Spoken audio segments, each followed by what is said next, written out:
Bakit ang mga kalalakihan ay nagigising kapag madaling araw?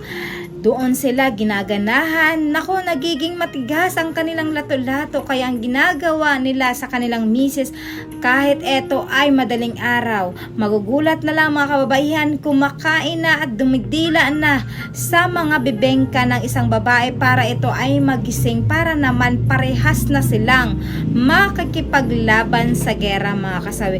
Syempre ang babae kasi kapag ginulat mo ito, babae kapag ginulat ni mister ay magagalit ito. Syempre naman, sino ba naman ang kababaihan na hindi magagalit madaling araw? Ay talagang sasakyan ka, sino bang hindi magagalit, 'di ba?